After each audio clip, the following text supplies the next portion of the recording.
Chapter 10. A History Lesson. I don't know what I did to make Twilight so worried. I wonder if she's been freaking out like this all day. I talked to her about it, but she's currently on a rant that's starting to get annoying. I expected you here hours ago. When you didn't show up, I got worried that something may have happened to you. Like maybe an accident at work, or maybe you got into trouble somehow, she fusses, walking back and forth relentlessly. I adopt a deadpan expression.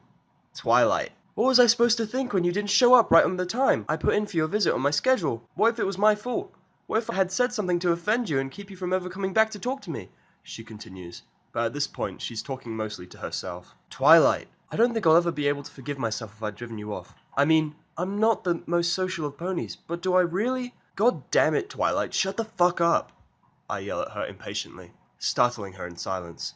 Twilight gulps and looks sheepish. What the hell is your problem anyway? So what if I had other things to do before coming to you first? That doesn't mean you should freak out like a foal with a crush. That line gets an embarrassed blush to form on her face. I'm sorry, Seth. I just don't know how to handle it when something on my schedule doesn't work out, Twilight admits. You don't say, I deadpan. These fucking ponies, I swear, they're all insane. Anyhow, let's get this started. I have a few things I want to know about.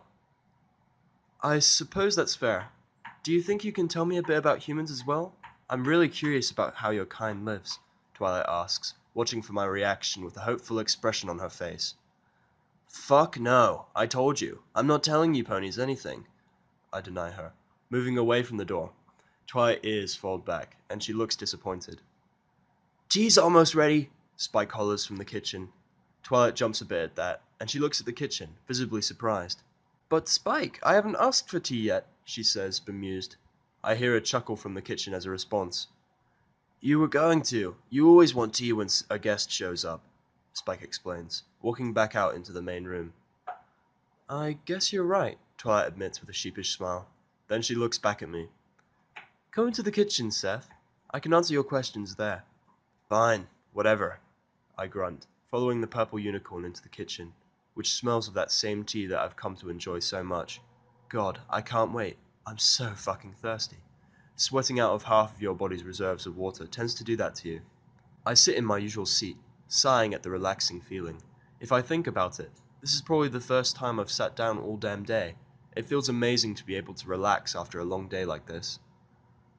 How did work go today, Seth? You look pretty rough, Twilight observes, resting her on her haunches next to the table.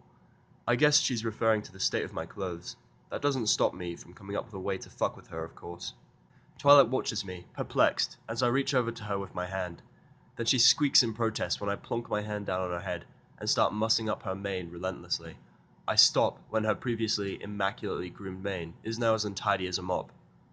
And now, so do you, I quip, a triumphant grin on my face.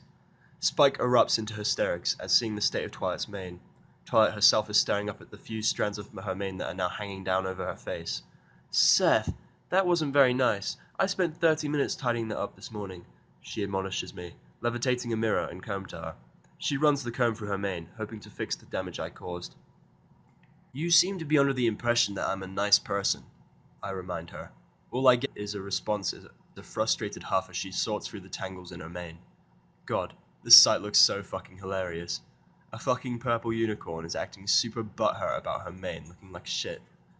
This image would probably be a meme in less than a day on the internet back home. Sucks I don't have a camera though. Moments later, Spike brings the finished tea to the table, along with 2 cups. Since Twilight is busy with her mane, I take the teapot and pour myself a copious amount of the gloriousness that is her tea. Then I set the teapot down. Twilight can pour her own fucking tea. I take a gulp of the tea and then regret it. Damn it! When will I learn not to gulp down a scalding hot drink? So, I'm going to be blunt. Have you found anything on Zombra? Anything at all? I begin, drinking my tea with more moderation. Twilight almost drops the comb, and then she looks at me sadly. That tells me all I need to know. Are you fucking kidding me? Look, Seth, I tried. I really did. I went through every book in my library, even the ones that weren't relevant, and I didn't even see a single mention of this King Sombra. Twilight attempts to placate me, but no matter she says, my mood is taking a nosedive. Nosedive? Ooh. Oh, nosedive. I can read, guys. She's not lying. This place was a mess for most of the day, Spike chimes in helpfully. I slam the teacup down on the table with a clatter, frustrated. Are you sure he isn't from your time? Twilight questions. I shake my head vigorously. There's not even a doubt in my mind about that. He can't be. Humans don't have magic. He looked like me. But he was definitely from the future. That much I am certain of, I argue. Twilight doesn't look convinced, which makes sense because she didn't see the video in the school. Okay, if you say so. I'll keep trying then. If you're that certain he's from this time, I'm sure I'll find something. Twilight sighs resignedly. I cock an eyebrow at that. Didn't you say you just searched every book in this library? How the fuck are you going to do anything? I point out. Twilight flinches at my coarse language. There is something I can do. I can ask Princess Celestia for access to the Starswell the Bearded Wing at the Canterlot Royal Library, but I'd have to head up to the city myself, and that might take a while, Twilight suggests. Okay, I know almost nothing about anything she just said, except that she's planning on asking the fucking royalty for help. Also, that's in a place called Canterlot. I wonder if they'd have a round table. Right, because the royalty's honestly going to care about the request of one pony, I remark sarcastically. Twilight looks at me in confusion. Why wouldn't she? I am her personal student after all. I send letters to her every week, she explains. I am still for a moment, and then I facepalm at my own forgetfulness. Right, personal protege. I keep forgetting that you're somewhat important, Twilight. Twilight looks affronted by that, but she doesn't say anything, instead choosing to wait for me to continue. Alright, do it. I'm willing to do whatever it takes to find that bastard. What did King Sombra do to you to inspire this much hatred? Twilight asks me tentatively, as if unsure how I'd react. I give her a deadpan look. Maybe I'll consider telling you when I have his head on a pike. I lie. I don't know what I'm going to do when I find Sombra. Perhaps I'll have him work his magic and send me back home. All I know is that I want him dead. Once I tear his internal organs from his body, I'll probably find some way to get myself killed. Killing Sombra is really my own reason for living right now. Twilight pales at my graphic description, but she does a good job of keeping her voice stable when she addresses Spike. Spike, could you take a letter for me? She asks. Yeah, gotta grab paper though. I'll be right back. Spike answers, running out of the kitchen as fast as his little legs can carry him. Huh. Seems awfully enthusiastic to be a total slave to a purple unicorn. He's back a moment later with a box of stationery, which he plonks down on the table and opens to reveal rolls of parchment, inkwells, and quills.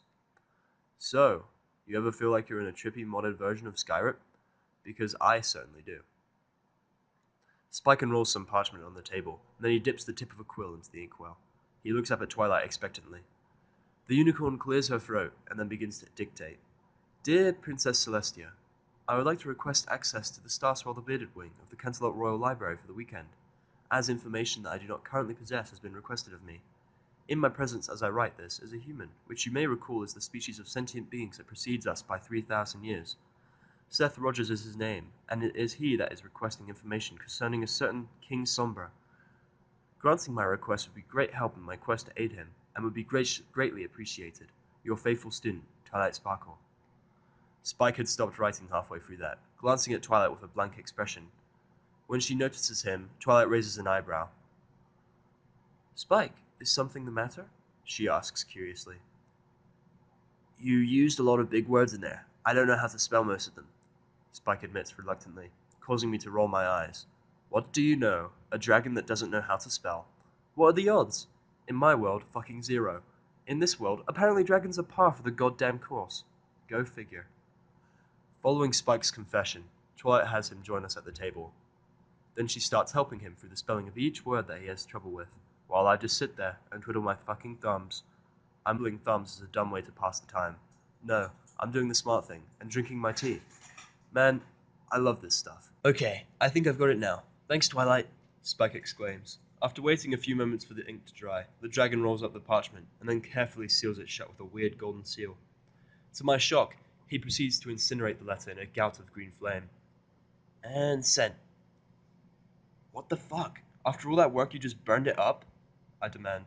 Spike glances at me incredulously, as if he can't understand why I have a problem with what he just did. Spike, he doesn't understand our methods. Twilight lightly admonishes the dragon. She turns to me next.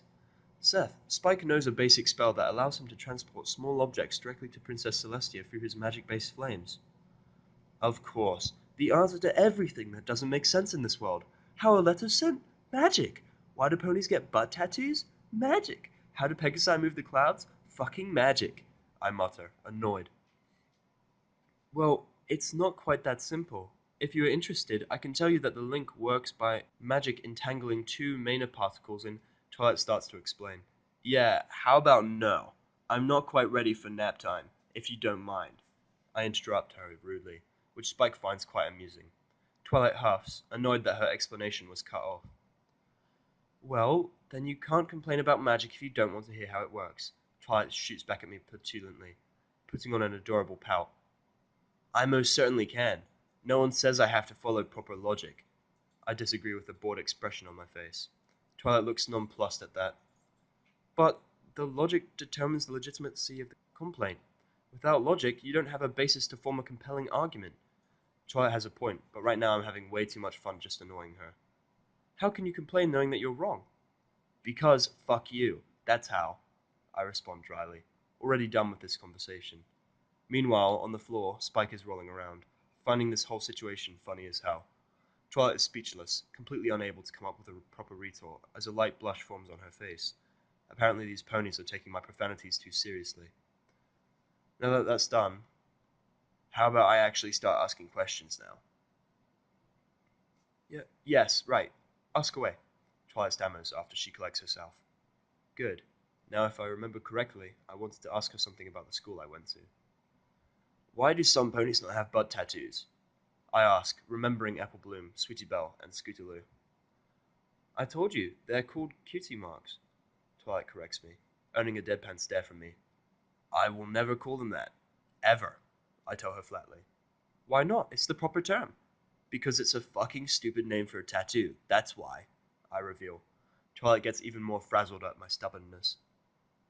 Tattoos are completely different from cutie marks, in that the former utilizes needles to inject pigment directly into the skin, while the latter is an important cultural aspect of pony society. Twilight is getting so frustrated it makes me chuckle. I know what they are. I'm just fucking with you, I tell her with a grin. Twilight's blush returns, and then I realize what it is I just said. She probably had no idea what that phrase means. No, we're having a conversation, Twilight stutters while I facepalm. It's a human phrase. It means I'm joking. You really need to get out more if you take what I say so literally, I explain with a groan. Twilight nods shyly in understanding. Now then, answer the question. Okay, getting a cutie mark is a coming of age for any young foal, because it signifies that he or she has discovered what they are best at. If a foal doesn't have a cutie mark, it simply means that they are still searching for that talent, Twilight explains, her blush fading as she starts to talk about a more normal subject. God, if someone had told me that a pony could blush a week ago, I'd have probably called him a moron. Easy enough. Now here's the doozy. Why the fuck can Pegasi control the weather? I literally saw a group of them push that giant-ass thunderhead into town yesterday. I continue. This one I really want to know. I'm no Pegasus, but my studies tell me that they use the magic intrinsic to them to produce and control weather patterns, and that's how our crops get the sunlight and rain that they need. Twilight discloses. So, magic. I don't know what I expected. But why do they need to do that? 3,000 years ago, weather patterns moved on their own, whether we liked it or not, I press. Twilight's eyes light up with interest.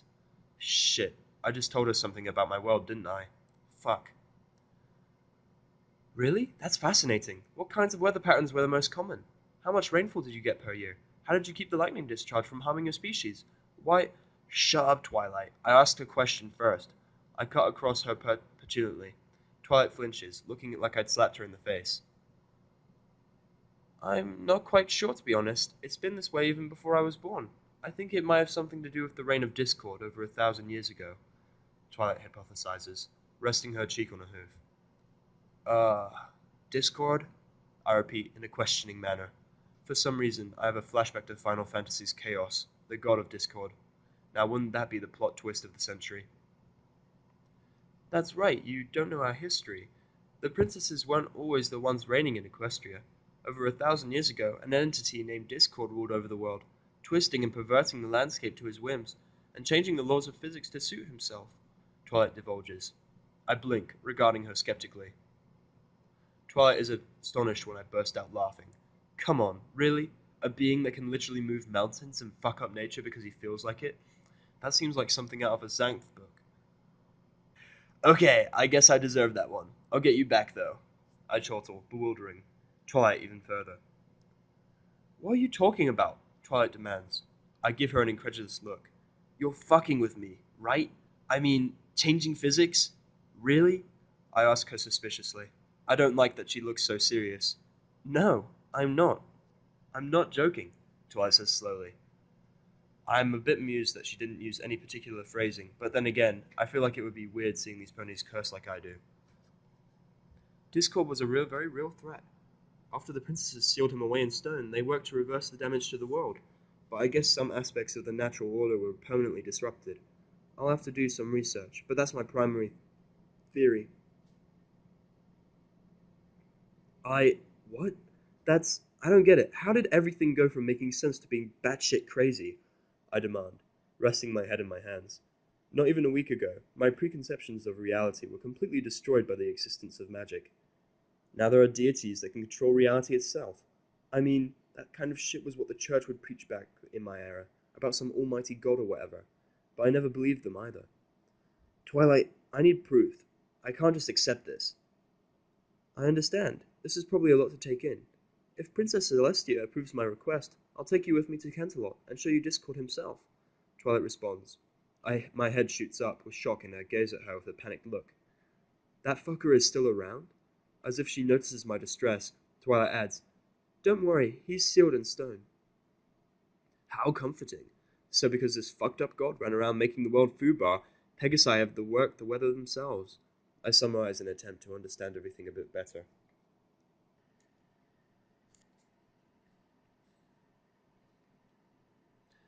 Fubar? Twilight repeats, not understanding. Ugh, god damn these ponies not knowing human mannerisms. Fucked up beyond all recognition, I clarify, slumping in my seat a little. Oh, that reminds me. I have more tea to drink. I sip some more from the cup while Twilight replies. Oh, well, that's my theory. Whether or not it's true is another matter. I might actually write a thesis on this. It's been such a long time since I've had a research project to work on. It'll be... Twilight starts getting really excited about shit I don't care about. Yeah, that's great. I don't care. I cut her off, raining on her parade yet again. Twilight pouts for the upteenth time. God, I've met someone who likes to work. This world is still foobar.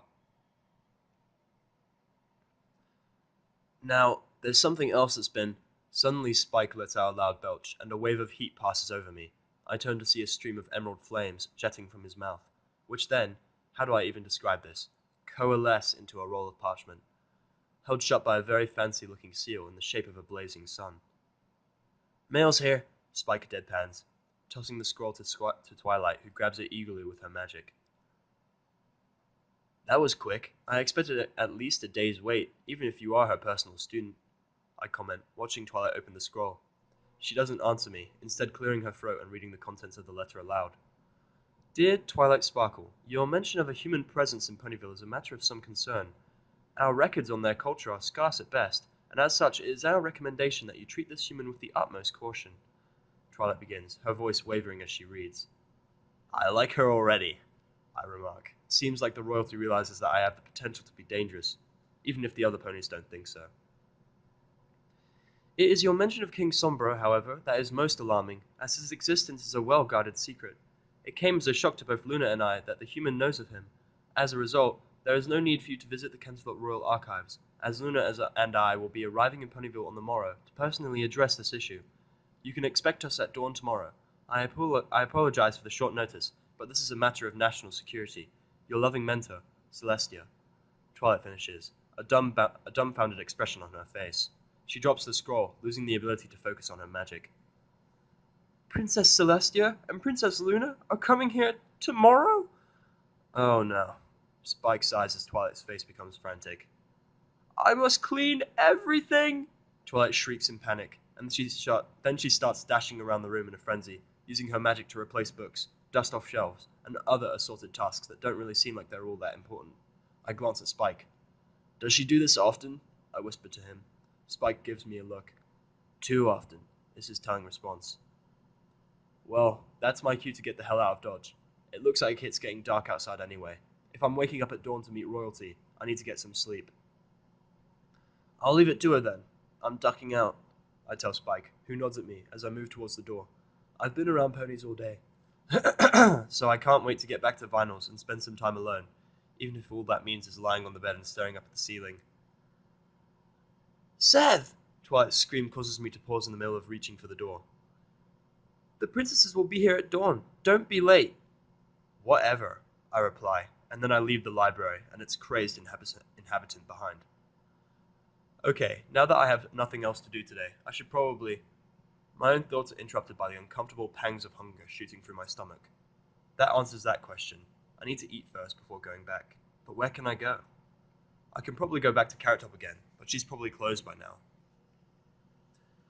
I have no fucking clue where to find any restaurants either. I don't want to go back to Vinyls and beg food off of her, because she'll bitch and moan about it when I try to pay for it. There's no way she can talk me into not paying her like Rarity did. She's a musician, so she can't feed me some bullshit about a culinary challenge. Or I could... Wait. Shit, I'm meeting royalty in the morning. Like, way early in the morning. I don't have the clothes to meet them with. I don't usually give a fuck about fashion, but even I know it's an abysmally bad idea to meet royalty dressed clothes that are torn, grimy and splattered with paint. I hope Rarity has something ready, because I'm waking up before dawn and waking her ass up. Hopefully she'll have something for me. Now, back to food. Fuck it. I'm too lazy to ask around for restaurants. It'll be a pain in the ass, but I'll just pay Vinyl to make me something. My sense of direction has always been somewhat decent, so it's only a matter of time before I finish cross-referencing landmarks in my mind, and end up back on the path to Vinyl's place. Before I can get all the way there, I run into a lone pony in the streets. No, it's not Lyra, thank God. It's not her friend Bonbon either. No, to my surprise, there's a familiar wool-eyed Pegasus mare not far from me, attempting to pull a large package down the street with her. Huh, it's Derpy. That one mare Rainbow Dash threatened to beat my face in over. I should probably just ignore her. I move to do just that, but then I hear a squeak of pain as Derpy accidentally backs into a mailbox as she tries to move away. Her tail gets caught in the flag of the mailbox, and she wails piteously when she realizes she's stuck. Idiots will be idiots, I guess. I'll just let... Fucking damn it. I turn around and stride towards the beloved mare. She's so damn lucky I have a conscience. As numb as it actually is.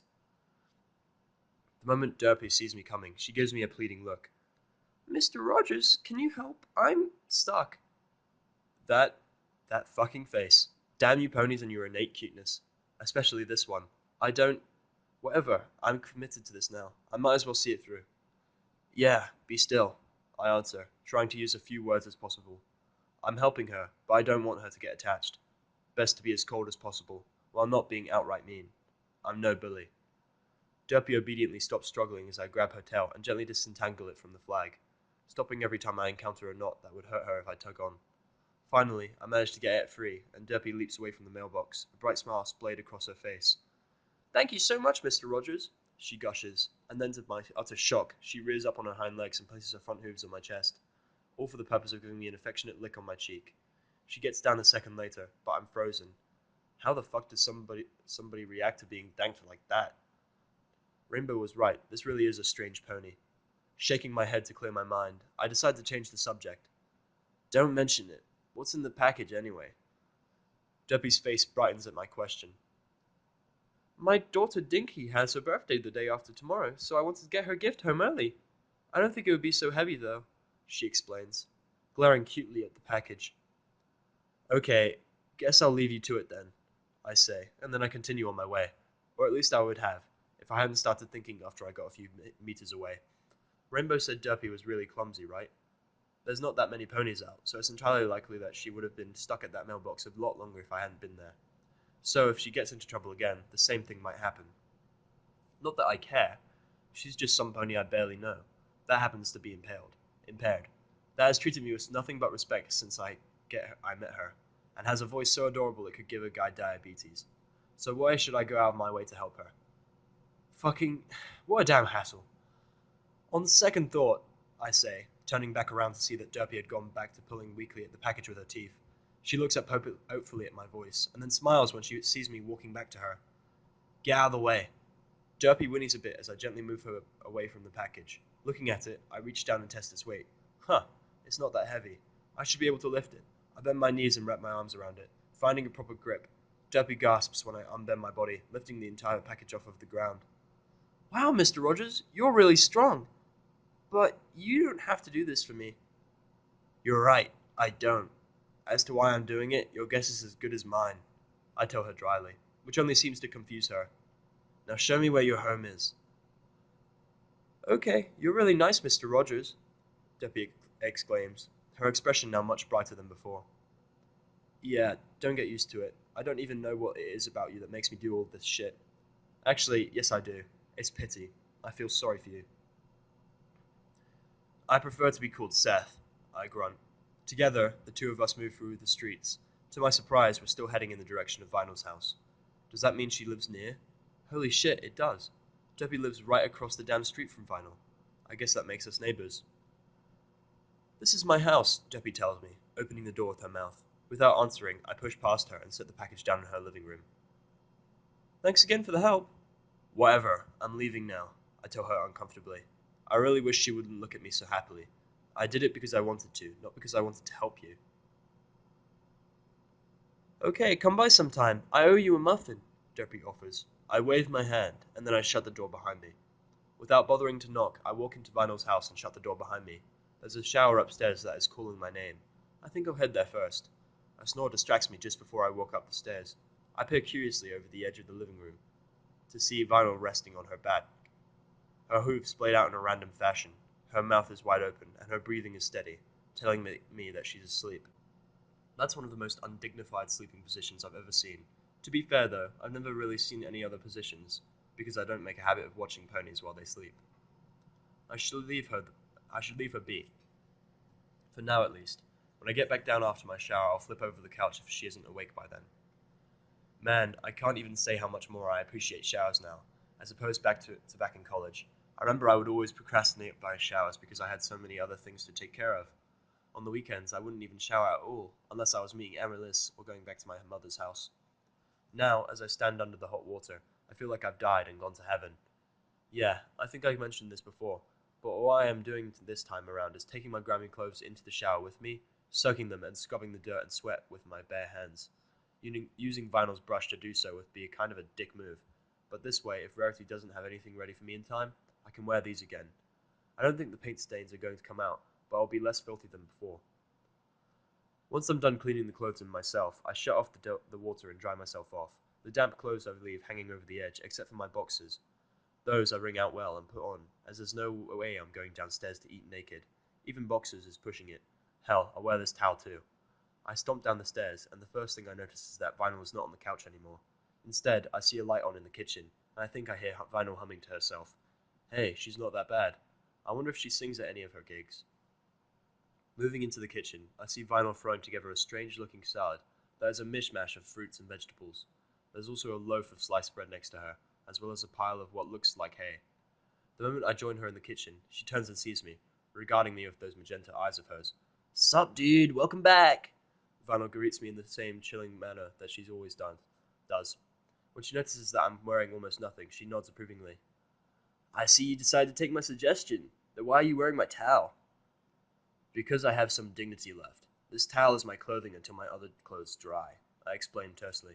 Vinyl rolls her eye. I'm telling you, just go with it. Clothes are a pain in the tail, anyway, she advises me, but I shake my head vehemently.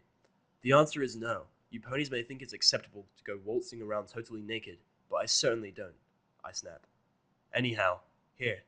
Vinyl blinks as I toss a bit at her. She catches it with her magic, and then looks at me quizzically. What's this for? I'm hungry. I want a bit of that salad, I tell her bluntly. Vinyl blinks.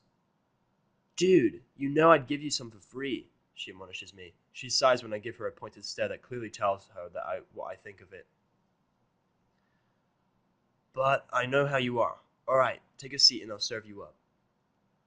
Part of me wants to trust this pony, considering how chill she is about this. If it were Twilight, she can be damn sure she'd be shoving food down my throat. But there's no way I can. I thought the same about the last person I trusted like that. I'm not talking about Amaryllis. How was work? Randall asks conversationally as she spoons some of the salad into a bowl for me. I can't really complain. I was left to do my own thing mostly, I reply, my mouth watering as I watch the bowl hover in front of me. There are spinach leaves in there, which is good because I haven't had any meat since getting here. Spinach isn't meat. Oh, and that means I need the iron it has. I see some pineapple, apple slices, and strawberries in there, as well as cucumbers and carrots. This is going to be heaven. Sounds pretty rad. What's your evening look like tomorrow? Got time for a gig? Vanel inquires as I gorge myself on the salad. How am I eating it without silverware? With my hands, of course. I'm clean, thanks to that shower. It means more money than I've always got time, I answer matter-of-factly. Vanel raises an eyebrow, but doesn't comment on it. It won't be a pinky party, so it won't pay as much. It's in that club we met at, she informs me. Huh. Well, at least I'm getting paid. That club was pretty chill anyway. That's fine, I say tersely, returning to my food. The conversation dies after that because I really didn't give Vinyl much to work with. She joins me at the table with her own bowl, which she just sticks her whole face into, clearly not one for eating in a dignified manner. Then again, neither am I, seeing as I'm eating with my damn hands. Can you wake me up before dawn? I ask suddenly, after swallowing a particularly delectable strawberry. Vinyl looks at me in confusion. Heck, dude, what for? That's really early, she questions with an appalled expression. I give her a wry look. I guess she's not a morning person. Makes sense, given the whole nightclub thing. Probably has something to do with the fact that I'm getting a visit from the princesses in the morning, I say offhandedly, shrugging. Vanel nods. Sounds pretty cool. I'll make sure to do that then, she answers, and then she lifts a cup of water to her lips to drink. 2 seconds later, she spews an entire mouthful of water all over the table. What? Did I stutter? I retort, enjoying the flabbergasted look on my landlady's face a little more than I should. Princess Celestia is coming here? To my house? Vinyl shrieks, standing up and placing her front hooves on the table. She looks around frantically at the mess that is her place. Nah, she's going to Twilight's, and I think she's bringing another, called Luna, I clarify.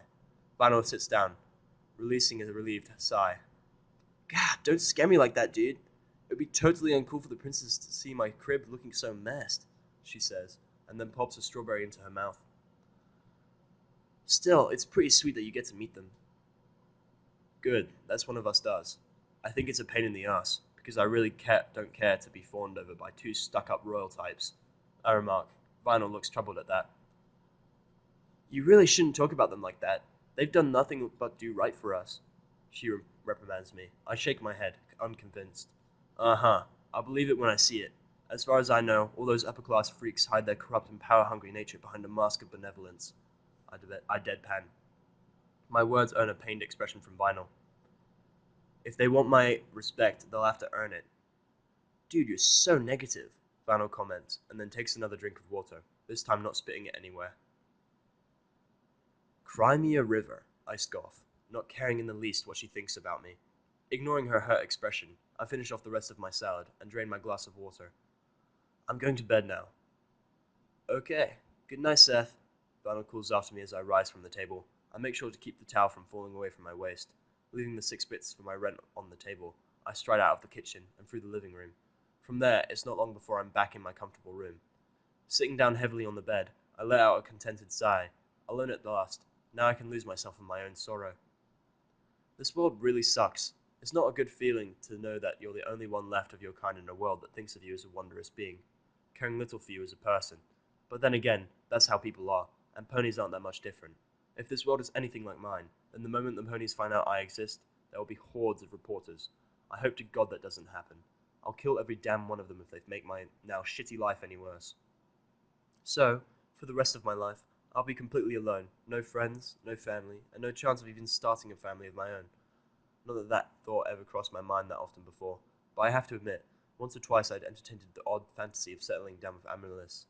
Too bad she's dead now.